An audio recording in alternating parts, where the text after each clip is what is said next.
suite à la conférence de Sarah, donc cette conférence que vous avez vue de vendredi à dimanche. Écoutez, donc vous avez été nombreux à laisser des commentaires à Sarah et merci en tout cas à vous d'avoir été présente et présent sur cette super conférence. Donc je vais laisser la parole à Sarah pour qu'elle puisse vous répondre à vos commentaires et aux questions que vous lui avez posées. Merci Sarah. Oui. Allez, c'est parti. Alors déjà, je suis ravie, merci. Vous avez été à peu près 1000 à venir regarder la conférence pendant les jours en replay.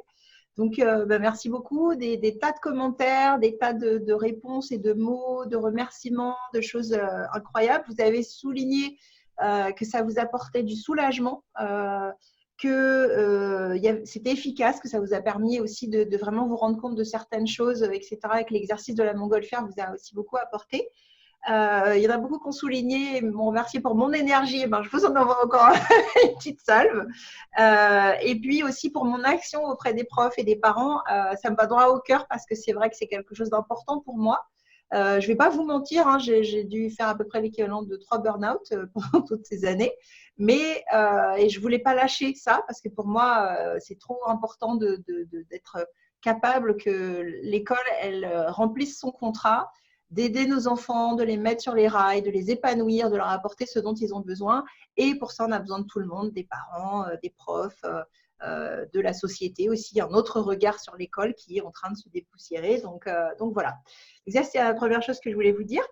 Deux choses avant de répondre à vos questions. Je vous ai proposé de me rejoindre et vous avez été très nombreux à nous rejoindre sur le groupe Facebook privé que j'ai créé pour vous, pour les parents justement d'élèves comme ça qui se sentent concernés, qui ont envie d'accompagner leurs enfants, pour les papas et les mamans pour qui l'épanouissement en fait de l'enfant à l'école est aussi important que l'apprentissage. C'est pas le cas de tous les parents, on va pas se mentir. Donc voilà, moi je sais que dans mes classes, il y a des rencontres comme ça particulières qui se font avec vraiment on se comprend, on veut tout ça pour notre enfant. Et comment faire quand il y a un décalage? Alors votre enfant, même s'il est jeune, il peut être dyslexique, dysorthographique et tous les troubles des apprentissages, hyperactif, etc. Il peut être au potentiel intellectuel, zèbre, précoce, tous ces noms qu'on donne, ou hypersensible. Il peut ne pas avoir d'étiquette parce que des fois, on n'a pas, il faut un certain âge pour détecter, pour dire ça peut être ça. Et maintenant, une fois qu'on a mis l'étiquette, ça ne change rien. Enfin, concrètement, qu'est-ce qu'on fait quoi? Et c'est vrai qu'actuellement, l'école, elle est encore dépassée pour agir concrètement. Il y a des lois qui sont sorties en 2005 sur comment accueillir les élèves à l'école, précoces ou troubles des apprentissages. C'est vraiment pris en compte en termes de loi par l'institution. Il y a beaucoup de mes collègues qui me demandent et qui me suivent sur les réseaux sociaux et toutes les formations que je fais pour aménager et qui ont vraiment envie et besoin. Mais il y a encore une institution qui ne permet pas encore à ses agents d'être assez agiles pour apprendre très, très vite. Et c'est beaucoup d'initiatives personnelles. Beaucoup parmi vous, d'ailleurs, sont parents, mes profs aussi, et m'ont remercié pour ça, etc. Et il y en a qui me suivent déjà sur êtreprof.fr et autres. Et il n'y a pas de problème, on continue. Là, j'ai tourné cette semaine 3 tutos parce qu'il faut qu'on continue à dépoter et à se faire passer des bonnes assises pour prendre soin de nos élèves et de vos enfants. Et du coup, je voulais vous remercier. Je tiens à faire une annonce importante. J'ai mis en place un super cadeau qui a été très apprécié. Et je vous ai dit, en fait, je ne veux pas, voilà, vous êtes plus de 300 à me l'avoir demandé, je ne souhaite pas que ce soit un énième PDF qui soit dans votre boîte mail et qui reste comme ça sur votre ordinateur, ça ne m'intéresse pas, et vous non plus.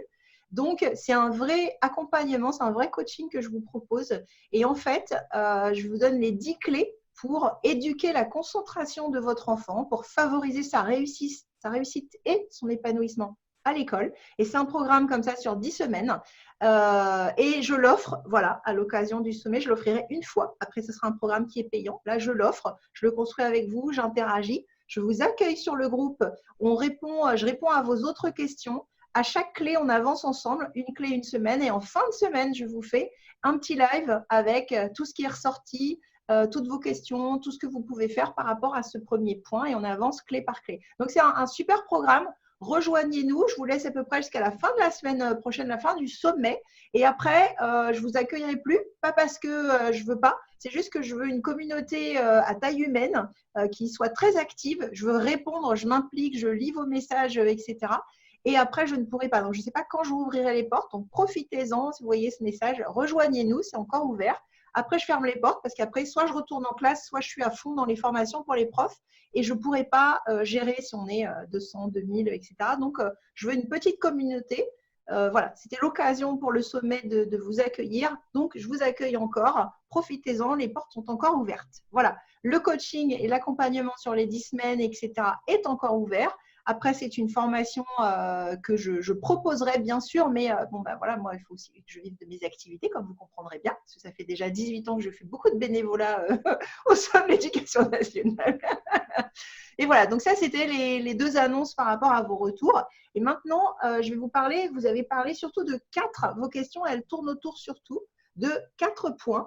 Et c'est important, j'ai répondu à vos commentaires individuellement, mais je pense que ça peut servir aux autres. Et puis, il y a des choses, ce n'était pas évident d'y répondre par écrit. Donc, je vous en parle maintenant. Alors, le premier des sujets, je ne suis pas dans l'ordre, hein, c'est comme ça vient, mais le premier des sujets dont vous avez parlé de ces moments, voilà, vous avez un enfant qui a un trouble des apprentissages, qui est au potentiel ou qui ne rentre pas dans les apprentissages, qui s'ennuie, et pour lesquels vous avez senti que l'institution, les profs, vous jugez, vous, votre enfant, en disant que vous poussiez trop votre enfant, si votre enfant il a envie de dévorer les choses et qu'en fait c'est vous qui le poussiez. Ou alors que vous avez senti aussi que l'institution vous avait laissé tomber, c'est-à-dire qu'on vous a donné des étiquettes, alors je sais trop ce que c'est, on vous fait faire des diagnostics, on vous fait passer des choses, des bilans, plein de choses, et puis derrière, il n'y a pas forcément d'aménagement qui est proposé pour votre enfant, ou on vous accuse vous le sentez, ou on vous accuse d'en demander trop, de laisser trop passer les choses au niveau de votre enfant, etc. Et ça, il y en a plusieurs d'entre vous qui ont exprimé cette douleur par rapport à ça. Et c'est pour ça aussi que j'agis et j'interviens sur ces 10 clés que je vous donne. C'est celles qui m'ont permis, moi, d'aider et d'accompagner mon enfant quand, à un moment donné, il y a un trou. C'est-à-dire qu'entre l'orthophoniste, le psychologue, le prof, le directeur ou tout ce qu'on veut, il y a un espace au milieu où il n'y a plus personne et en tant que parent, on est assez seul. On a tous les éléments, on a les dossiers un peu partout, mais concrètement, personne ne sait trop quoi faire. Donc, le premier conseil que j'ai à vous donner, rejoignez-nous dans le groupe parce que je vous parlerai de ces sujets-là, je vous donnerai des clés une par une. Il y a trop de sujets pour que je puisse les traiter en une fois. Mais sachez que vous n'avez pas à rester seul. La première des choses, ne restez pas seul. Il y a d'autres parents qui vivent la même chose que vous. Il y en a beaucoup. Dans les classes, il y en a à peu près 25%. Quels que soient les types de troubles des apprentissages ou de décalage, il y a à peu près 25%. Donc, ce n'est pas à la marge, c'est énorme. Puis après, il y a les enfants ou les parents qui passent sous un certain seuil. Il y a de la souffrance, mais elle n'est pas à ce point-là, criante et forte pour qu'il y ait une action qui soit mise en place. Mais donc voilà, vous n'êtes vraiment pas seul à rencontrer ce genre de problématique. C'est ce que je vous expliquais dans la conférence. Ce décalage fait que ça concerne maintenant beaucoup de monde. On attend autre chose aujourd'hui de l'école pour nos enfants et elle se réforme, mais pas au même rythme que nos enfants ou que nous, ce qu'on est capable de faire et de suivre. Donc ça, c'est la première des réponses. Ne restez pas seul et prenez bien soin de vous parce que votre enfant va compter sur vous et ce qui va être important finalement, c'est de lui apprendre que pour l'instant, la société, l'école, elle est comme ça. Voilà, il y a des choses qu'on peut lui demander, il y a des choses qu'on ne pourra pas lui demander et de lui apprendre à faire avec. Une des clés importantes, c'est en communication non violente, on parle de l'empathie et il y a tout un process pour accueillir les émotions de votre enfant, l'aider à formuler, à voir où c'est dans le corps, à voir ce qu'il ressent, quel est le besoin et à l'aider à comprendre ce qu'il traverse, à exprimer et à demander. Et il y a des demandes que votre enfant va pouvoir faire au professeur, par exemple. Moi, j'aurais envie d'aller lire, je prends un exemple, alors je ne sais plus qui m'avait dit ça, j'ai plus les prénoms, mais un enfant de grande section, de moyenne section, je crois, ou petite section, qui carbure bien et qui aura envie d'aller apprendre à lire avec les grandes sections de sa classe et qui se sont frustrés. Et vous pouvez tout à fait faire la demande en disant dans quelles conditions il serait possible d'envisager de faire un essai et que notre enfant Si là, à un moment, il a envie d'essayer, est-ce que vous envisagez que ça soit possible et comment on pourrait s'y prendre? Qu'est-ce qu'on pourrait faire, nous, à la maison, etc. Peut-être que vous trouverez un nom. Et dans ce cas-là, ça ne se jouera pas à l'école. Vous pourrez, vous, nourrir votre enfant et l'aider à aller vers ce qui lui fait plaisir sans le pousser. Hein. Je parle bien vraiment d'un enfant spontanément qui a envie. Voilà. De même qu'on ne va pas mettre de la pression sur eux en leur demandant des choses alors que ce n'est pas le moment et que c'est trop tôt et faire du bachotage. Brider aussi, c'est compliqué. C'est-à-dire qu'on peut d'un côté lui dire à l'école, il y a une organisation, il y a 25-30 élèves et du coup, ce n'est pas organisé comme ça. Ce n'est pas contre toi et ce n'est pas que la maîtresse ne veuille pas t'aider et t'apprendre, mais c'est juste que normalement, à ton âge, à l'école, on fait plutôt ça. Donc, ce n'est pas grave, t'inquiète pas. Nous, on a trouvé des livres ensemble. Tu vas demander à la maîtresse si c'est possible de l'amener. Et quand tu as fini une activité, d'aller regarder ton livre ou les livres de la bibliothèque. Il y a des aménagements à trouver en discutant avec le professeur ou l'équipe enseignante de votre enfant. Je passe à la deuxième? Ouais, j'ai fini avec celle-là. Donc voilà, c'est dire que c'est important de communiquer, de trouver des réponses et surtout de prendre soin de vous, prendre soin de votre enfant et lui expliquer ce qui sera possible, ce qui ne sera pas possible et que c'est comme ça, c'est à faire avec. Deuxième chose, pareil, ça concerne un peu l'histoire, vous avez été plusieurs à me parler de ça, le fait de sauter une classe, pas sauter une classe, se demander dans quel cas on fait ça, qu'est-ce qu'il faut faire. Là encore, je vous renvoie à l'équipe. Nous, dans notre école, on en était amenés, alors on est très sensibilisés à ça, donc ça aide. Et puis, on n'a pas eu peur, on a testé des choses, mais il nous a fallu du temps. Je suis restée 10 ans dans cette école. Au départ, on ne faisait pas ça. Hein. Alors, ce qu'on a fait à la fin, c'est qu'on testait, on essayait, par exemple, en français, l'enfant, il allait dans la classe supérieure ou pour quelques cours, quelques fois, on voyait comment ça se passait. Il glissait au fur et à mesure. Ça, c'est un truc qui se fait assez classiquement. En général, on ne fait pas d'un truc à l'autre, on teste, on voit. Et puis, il peut commencer à faire une matière. Si c'est les maths, c'est les maths parce qu'on voit vraiment, il n'a pas le niveau, il s'ennuie. Il est déjà, voilà, il y a des apprentissages à avoir, par exemple, en CP ou en CE1. Quand les enfants les ont, ils s'ennuient. Donc, c'est vrai que ça ne sert à rien. Il faut que l'équipe soit d'accord parce que ça lui demande des aménagements, ça lui demande de s'adapter, etc. Donc, à voir si c'est possible.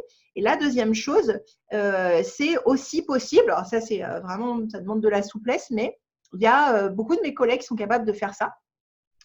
De faire un passage seulement sur certaines matières. Et en fait, si des années, c'est des cycles de 3 ans, CP, CE1, CE2, ça va ensemble. Et donc, l'enfant, par exemple, il peut faire les matières découvertes du monde, questionner le monde, enfin, en gros, histoire, géo et sciences, mais au niveau CP, CE1, il peut le faire avec sa classe d'âge normale, les matières d'éveil, le sport. Et puis, il peut aller, par exemple, faire les maths et le français dans la classe du dessus. Et toute l'année, il peut rester comme ça. Et après, l'année d'après, soit en glisse. Voilà. Mais il peut faire des années en fonction. Alors, s'il y a des classes avec des doubles niveaux, c'est encore plus facile. Si ce n'est pas le cas, c'est possible. On a le moyen de le faire. Ce n'est pas quelque chose de simple, je ne vais pas mentir.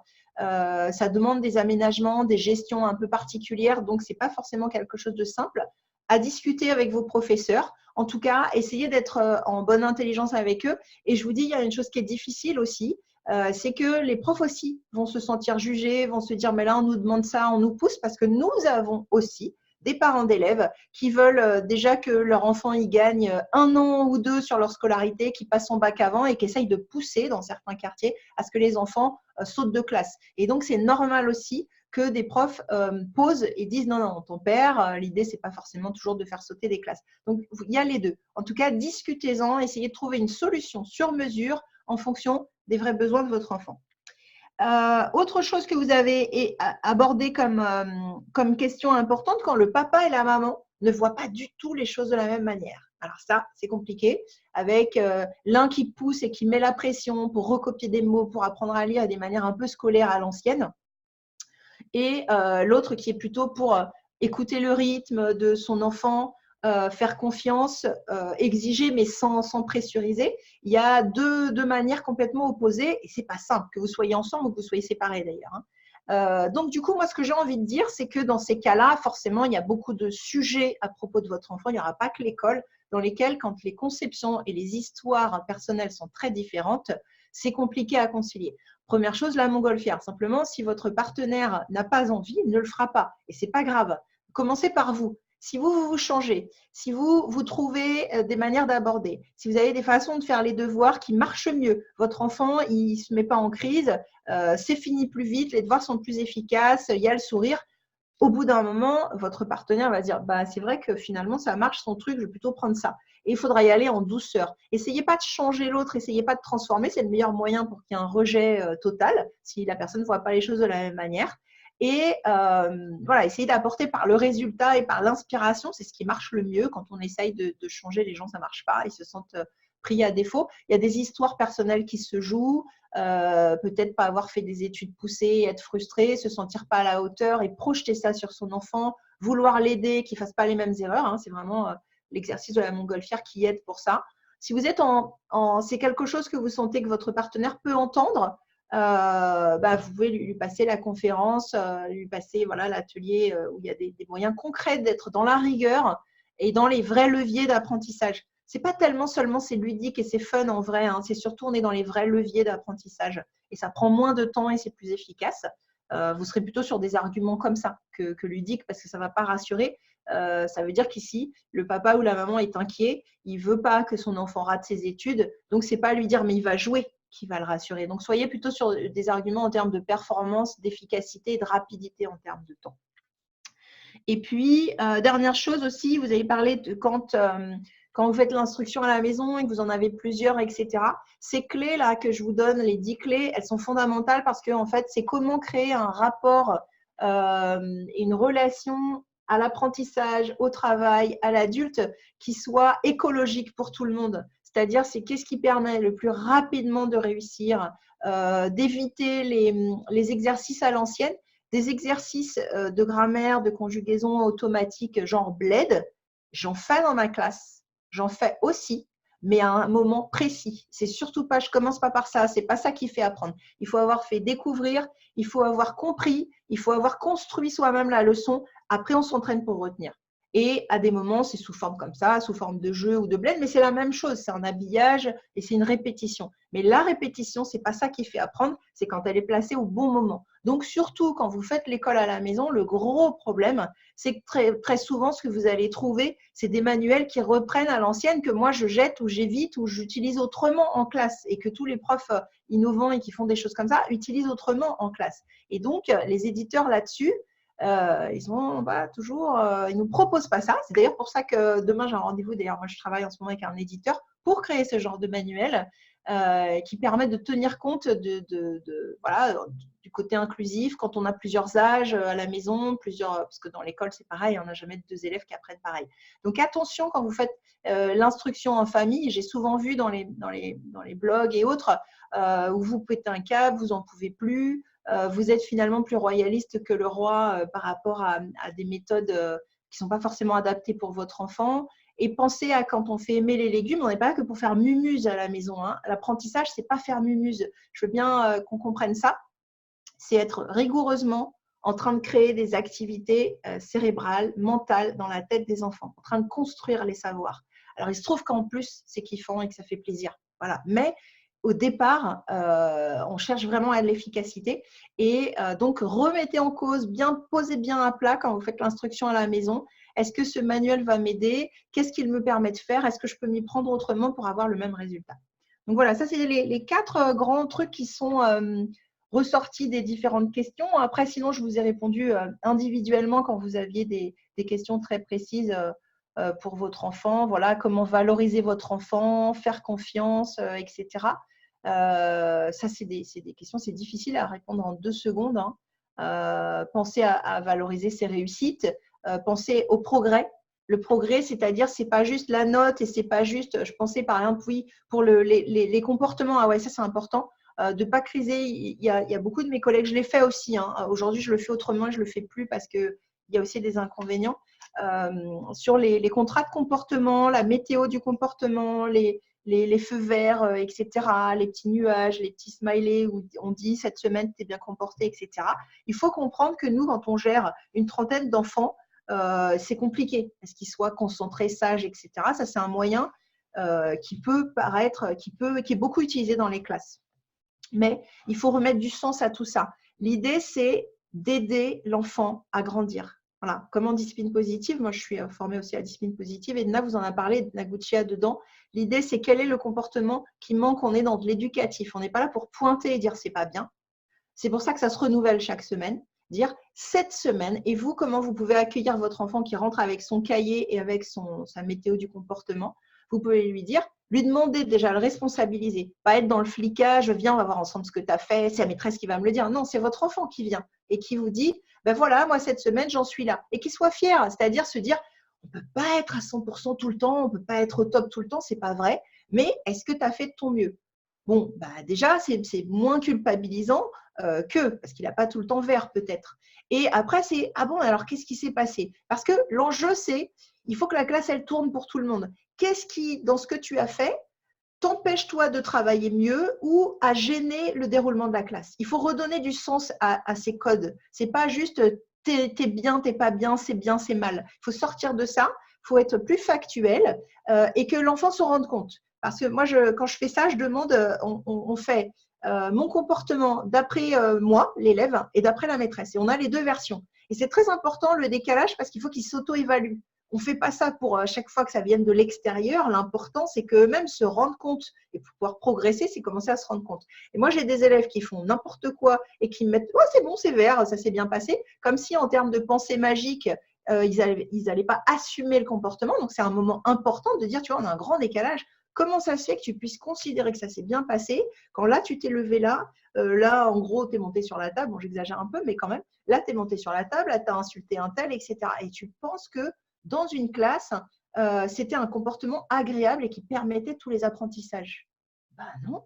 Donc, on va être bien d'accord, tu vois, c'est-à-dire sur les règles, il y a un truc que tu n'as pas compris. On est toujours dans de la pédagogie, on est toujours dans apprendre à changer les comportements, accompagner les comportements. Et à l'inverse, j'ai les enfants très, très inquiets, les parents très, très inquiets qui me mettent « Ouah, c'était rouge ou c'était orange, c'était pas terrible, etc. » Alors qu'à chaque fois, c'est tout le temps vert. Moi, ces enfants-là, je suis ravie de leur démontrer qu'ils se trompent. Et c'est pour ça qu'il y a ces deux colonnes qui sont importantes, de se dire ah bon, tu trouvais que c'était pas génial? Alors, il faut que tu m'expliques parce que moi, des comme toi, j'en veux tout le temps. Alors là, tu te rends compte, regarde, à chaque fois que j'ai demandé de sortir des affaires, tout de suite, tu savais où étaient ces affaires, tu les as sorties tout de suite, tu t'es mis au travail, tu as rendu à l'heure, tu as fait ça. Mais attends, mais c'est génial pour travailler. Tu te rends compte, la tranquillité, tu es autonome, tu peux faire ça et moi, je peux m'occuper des enfants à un moment où ils n'ont pas besoin. Et quand tu as besoin d'aide, tu me demandes, mais tu essayes en attendant. Mais c'est exactement ce qu'on te demande.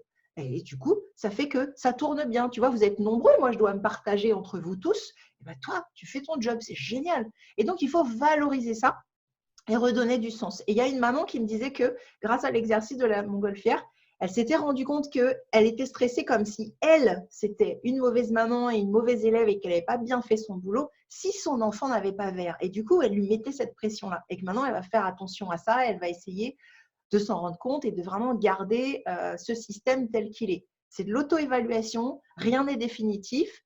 Chaque semaine, on repart à zéro et l'objectif, c'est de comprendre, de s'améliorer s'il y a besoin, de comprendre ce qu'on fait bien, de s'en féliciter et de se dire on ne peut pas être au taquet tout le temps. Il y a des fois, avant les vacances, on est plus fatigué. L'école, peut-être qu'à un moment, on n'aime pas trop ça et c'est déjà un gros effort d'être sage, d'écouter et de faire. Ça aussi, il faut le valoriser en toute franchise. Et ça va aider nos enfants plutôt que de penser un truc qui sentent très bien et d'en dire un autre pour faire plaisir. Voilà. Donc, chaque fois qu'on remet de la cohérence et de l'alignement, ça aide vraiment nos enfants.